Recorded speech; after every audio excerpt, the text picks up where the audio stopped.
Since its release in 2009, League of Legends has introduced over 160 champions, each with their quirks and complexities.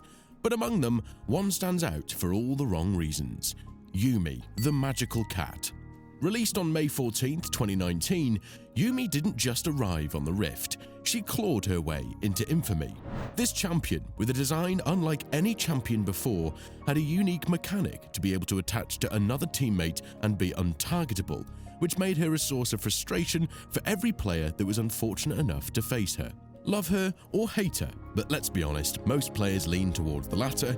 Yuumi has sparked debates, memes, and outrage that have rippled across solo queue and the pro scene alike. From her rocky debut with a win rate below 30% to her eventual dominance in both casual and competitive play, Yuumi's journey has been nothing short of chaotic. She became synonymous with frustration, forcing Riot to issue countless buffs, nerfs, and even a rework to salvage her design. Players often raise their concerns, pointing out that it seems like Yuumi is a champion that does not even belong in League of Legends, as every change seemed to bring new problems, keeping her firmly planted as one of the most polarizing champions ever created. So, how did Riot get this unique champion design so wrong? What resulted in her getting hated more than Master Yi, Yasuo, Katarina, Shaco, or Teemo? To answer that, we have to dig into Yuumi's turbulent past. This is the entire history of League of Legends' most hated champion. When Yuumi first hit the Rift, her debut was anything but impressive. With a win rate that struggled to climb above 30%, she was one of the weakest releases in League of Legends history. Players quickly criticized her lack of impact and the fact that you could not raise the skill ceiling, as she was just so basic. Riot took notice and issued buffs almost immediately, through a hotfix, but what followed was a complete shift in her effectiveness, from abysmal to outright oppressive. What unique design made Yuumi into such a dominant champion and a nightmare to balance? Well, the answer lies in Yuumi's core mechanics, which, as described by Riot, were designed to prioritize strategic decision-making. This involved making a decision on when to switch teammates, when to detach to block an enemy ability, while the overall idea was for the player playing Yuumi to have a more tactical influence on the game. In practice, everything about Yuumi was just oppressive, boring, and annoying. Her ability to attach to allies made her untargetable, allowing her to heal and shield her teammate as well as deal damage without exposing herself to risk. The only time she could be targeted was when she detached to auto-attack, to activate her passive in order to regenerate mana. But she had the ability to attach to safety almost instantly. This minimal risk-reward loop made the gameplay against Yuumi very linear and boring. Furthermore, it meant that Yuumi could perform her role as an enchanter without having to endure the most glaring weakness of the enchanters. Positional challenges are the toughest for enchanters like Soraka or Lulu, who by design are made very strong healers and shielders, but with no mobility, which means that if they get caught in a bad place, they can be easily killed, leaving the team with no support. But the ability to stay attached while providing support means that this overall weakness of enchanters did not apply to Yuumi.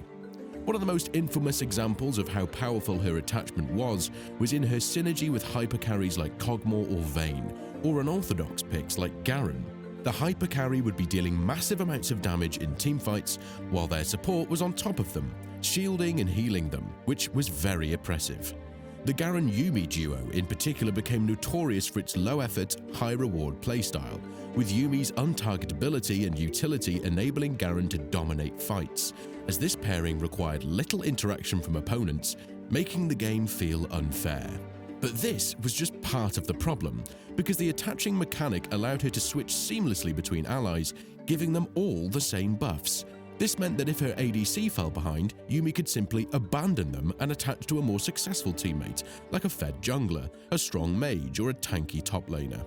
It wasn't uncommon to see Yuumi struggle in lane, only for her to leave her ADC around the 15-minute mark and latch onto her fed jungler, helping them dominate invades, execute ganks and counter ganks, as well as secure scuttle crabs, dragons, and heralds with ease. The ability to flip games by empowering an already strong carry often left opponents feeling powerless. Even if the bot lane was decisively lost, Yuumi's presence meant the entire game could be turned on its head, making any early advantage gained against her team feel meaningless. Riot's initial attempts to balance Yuumi were focused on reducing her oppressive presence while maintaining her unique design. However, these efforts often missed the mark. Her untargetable state and ability to empower multiple teammates made her a headache for both casual and competitive players. Social media platforms like Reddit and Twitter exploded with memes mocking her passive playstyle. AFK Yuumi became a running joke.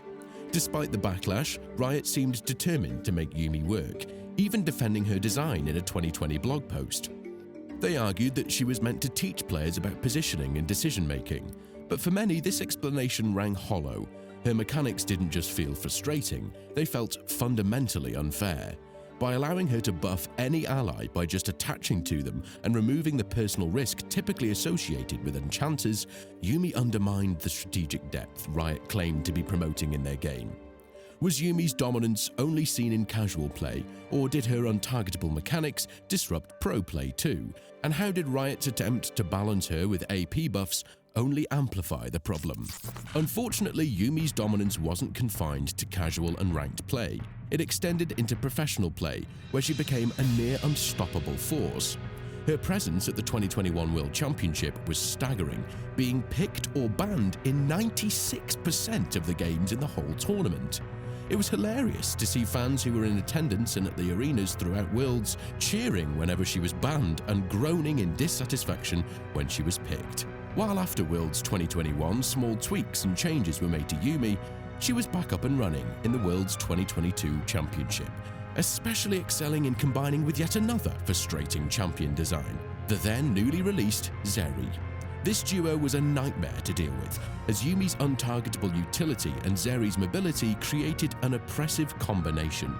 In many matches, banning Yuumi became a necessity, even at the cost of leaving other meta-defining champions open.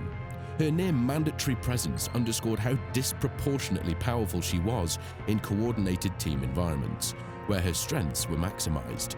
As if Yuumi's utility and survivability weren't frustrating enough, after a couple of changes to Yuumi issued by Riot, they buffed her AP ratios, and a new problem hit the balancing team. Players eventually realized she could be built not as an enchanter, but as a damage dealer. Her Q, Prowling Projectile, and ultimate, Final Chapter, both now had solid AP scaling, and her E, Zoomies, granted massive shields and heals that also benefited from AP scaling.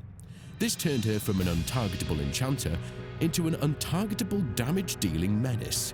Yuumi players began building AP-heavy items, turning her into a carry-capable champion out of damaging ADCs, mid laners, and even assassin junglers, all while remaining safely attached to a teammate. The absurdity of this playstyle cannot be overstated. Yuumi's ability to deal immense damage without ever stepping foot outside her attached state broke the traditional risk-reward balance of League of Legends that every champion and every role has. Other damage dealers have to position carefully and risk dying to output damage. An ADC who oversteps is killed in an instant. A heavy-hitting mage caught in a sticky situation, dead in 1 second. But Yuumi could do it all from the safety of her ally. She didn't need to dodge skill shots, navigate teamfights, or manage positioning. She simply attached, pressed Q and R, and watched the damage numbers soar. To make matters even worse, she had insane synergy with one item, Mejai's Soul Stealer. As you probably know, for securing kills and assists, Mejai's rewards buyers with increasing AP, up to a maximum of 25 stacks, which is equal to 125 ability power. The players who buy this item often do this to furthermore extend and snowball their lead. But this means that maintaining stacks requires careful play, as dying cuts your progress. Some players do not buy this item because they believe it's cursed, a funny superstition that League players believe in that predicts if you buy this item, you're almost guaranteed to die in the next minute. But Yuumi, who at this point was seen as the devil's cat, was immune to this curse, as it was nearly impossible to kill her due to her untargetable state while attached to a teammate. This meant reaching and maintaining full stacks was almost trivial, making her an incredibly efficient user of Mejai's, amplifying her already high damage output while keeping her cost-effective in terms of gold investment. As I mentioned, this led to it not being so uncommon to see Yuumi's damage charts being on the highest end after one of the nexuses exploded. This was absurd. How could a support champion deal more damage than her team's ADC or mid laner? Her ability to dominate the damage meters without stepping out of her ally's shadow epitomized what players found so broken about her design. Casual and professional players alike were quite upset and frustrated with the state Yuumi was in, and eventually Riot went back to the drawing board. But even at the drawing board, was Riot's insistence on keeping the attachment mechanic at the core of her design ultimately the reason her rework fell short, leading to Yuumi's plummet in the league scene. Riot's aim to address her dominance in pro play and her frustrating mechanics while keeping her beginner-friendly turned out to be an impossible task. The cornerstone of this rework was the introduction of a best friend bond, or a friendship mechanic, designed to encourage Yuumi to stay attached to a specific ally, most of the cases her ADC, rather than hopping freely between teammates. While attached to an ally, Yuumi could grant them permanent friendship stacks whenever they killed enemy champions or minions. The ally with the most friendship stacks would become her best friend, unlocking additional effects that empowered her abilities when she was attached to them. The key thing here was that the bonuses when attached were only applicable to the one champion Yuumi had a bond with. This mechanic was meant to incentivize Yuumi to stick with one ally and build a stronger bond, rewarding commitment and teamwork. Additionally, to activate her passive, if beforehand she had to detach to auto-attack an enemy to get mana back, now she could do that with an ability, which was very convenient, as her Q has a relatively long range and it is quite easy to hit. In theory, this approach sounded like it would add more fairness to Yuumi's gameplay, but in practice it only deepened the frustrations many players had with her design. If the risk of dying as a Yuumi beforehand was 1 out of 100, now it was 0. This made her barely a champion. She could literally spend her whole game attached and not right-click a single time and still win the game. The supposed focus on decision-making and positioning, the very aspects Riot had claimed to value in her original design, was thrown out the window, as Yuumi's reworked kit emphasized staying attached to one ally, making her even less interactive than before. If the skill floor for playing Yuumi was literally on the floor before the rework, after the rework it was in the basement. And the skill ceiling? It's probably the ceiling of the basement. The lack of skill expression in Yuumi's design went against everything League of Legends was all about. As probably all of you know, even if you play the same champion every game, each game is unique and it's different. You have to play differently, position differently, buy different items. But in Yuumi's case, those things are not part of the story. Unfortunately, this leads to Yuumi feeling dull, boring, and very easy to play, with no real option of expression of skill or knowledge of the game. This is why today we almost never see her in pro play, and it's less and less present in solo queue as well. Looking back to the comments from players back in 2019 when Yuumi was released, maybe the players were right. Yuumi was not a champion that really fits League of Legends. She went through so many changes, nerfs, buffs, and a whole rework just to be in a dire state yet again, as the gameplay part, which was the biggest problem of Yuumi, never really changed. For such a game filled with so many unique, very complex champions, as well as many mechanics and styles of play, it seems like Yuumi does not fit any of these descriptions. The champion is boring and dull to play, while annoying and frustrating to play against. A very unpleasant combo. Yuumi's journey through League of Legends is nothing short of polarizing. From her rocky debut and frustratingly low-risk mechanics, to her dominance in pro play and the controversies surrounding her rework, she remains a champion for which the community agrees on. It's a bad design that does not suit League of Legends.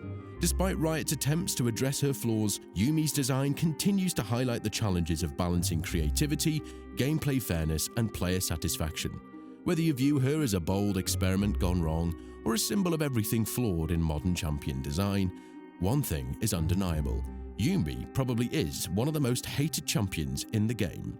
The only thing left to see is if a champion like Cassante or Ambessa can outdo her in the quest of unfairness and overloading, or if Riot has even more frustrating champions designs up their sleeves.